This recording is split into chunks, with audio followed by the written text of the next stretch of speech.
Starting में मैंने काफ़ी फ़िल्में मैंने रिजेक्ट की थी। शुरू-शुरू में जब मेरी दिल पिक्चर आई थी, जिसमें मैंने देव साहब को कॉपी किया, और मैं देव साहब को इसलिए कॉपी, देखो बचपन में मुझे किसी ने बोल दिया था तुम्हारी शक्ल देव आनंद से मिलती है। मैं 8 साल का था। मैं देव आनंद का मैंने नाम भी नहीं सुना था। मैं जानता था जितेंद्र और Rajesh Khanna. Rajesh Khanna was first superstar. तो मुझे किसी ने ये बोला कि शक्ल मिलती है, तो उस वक़्त मैंने फ़िल्म देखी ये गुलिस्तान हमारा, ज्वेल थी, और वो मुझे जब बोली खिला दी थी, तो उसके बाद फिर मैंने देव साहब की फ़िल्में देखनी शुरू की, उनकी कॉपी करनी शुरू की। फिर मैंने स्ट्रगल शुरू किया, ये ऑफ़िस, वो ऑफ़िस, यहाँ, वहाँ। मुझे यूँ लगता था कि कॉपी करने से मुझे फटाफट काम मिल जाएगा, लेकिन हुआ उसका बिल्कुल उल्टा। उसी वजह से मेरे 20-25 साल निकल गए, मैं यंग हो गया, मुझे किसी फ़िल्म में काम नहीं मिला।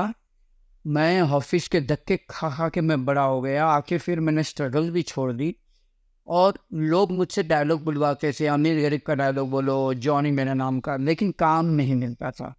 शत्रु साहब से मेरी बहुत अच्छी पहचान थी। शत्रु साहब की गाड़ी में मैं बहुत घुमा हूँ, लोगों से मुझे मिलवाया है, लेकिन काम नहीं मिला। तो ये था कि देव साहब की कॉपी करने से जल्दी काम मिलेगा, लेकिन काम नहीं मिला।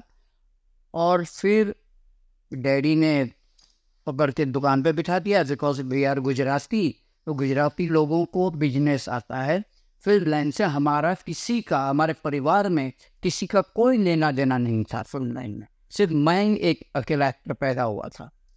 मैं शोज किया करता था, रिकॉर्ड डांस, रिकॉर्ड होती भी, आप देख सकते हो ये जो रिकॉर्ड है, इस तरह की रिकॉर्ड HMV की, उसमें 12 रुपये की थी। जो 12 रुपये तो हमारी जेब में थे नहीं, 2 रुपये की कहीं चोर मार्केट में मिलती थी, ग्रैंड रोड, वहाँ से मैंने क्या आता था। आज भी मैंने वो रिकॉर्ड मैंने संभाल के रखी है, मेरे घर में है। तो रिकॉर्ड डांस में प्रोग्राम करता था, पिछले दरवाजे से जाता था, सवेरे आता था चुप चुप के, मतलब पिताजी को पता न चले, फिर दुकान पे मैं निकल जाता था। फिर मैं स्ट्रगल भी छोड़ दी फिल्म लाइन की। लेकिन देखो कुदरत की करनी, जब होना है, जब जब तब वही हो, तब ही होना वाला है। जब तक आपकी तकदीर भी नहीं है, तब तक कुछ नहीं होता।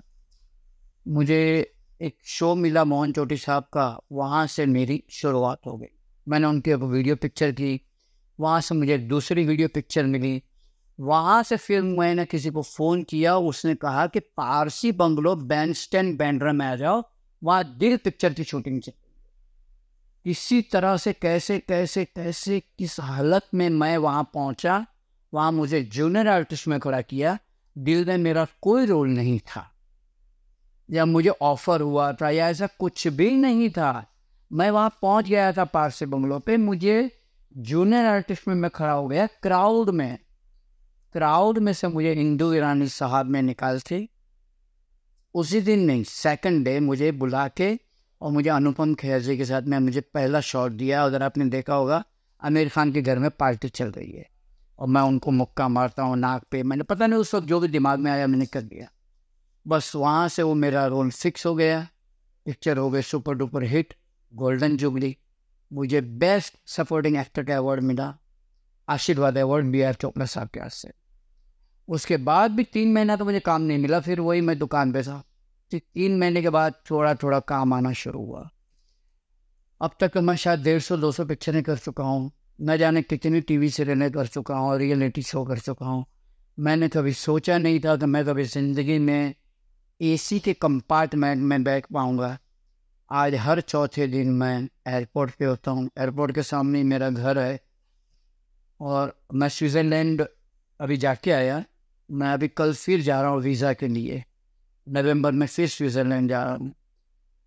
8 पासपोर्ट भर चुके हैं, 11 बार अमेरिका जा चुका हूँ। वर्ल्ड का कोई कोना नहीं है जहाँ मैं नहीं गया। ये सब तकदीर का खेल, ऊपर वाले का आशीर्वाद। और सबसे बड़ी बात, इंदु ईरानी साहब ने जो मुझे पहला मौका, जो मुझे दिल ने दिया, उनको बहुत बहुत मैं कह। और वो जो पारसी बंगलो था, जहाँ मैंने मेरा पहले ज़िंदगी का मैंने शॉट दिया था, वो पारसी बंगला का नाम है अभी मन्नत। वो शाहरुख खान का बंगला है।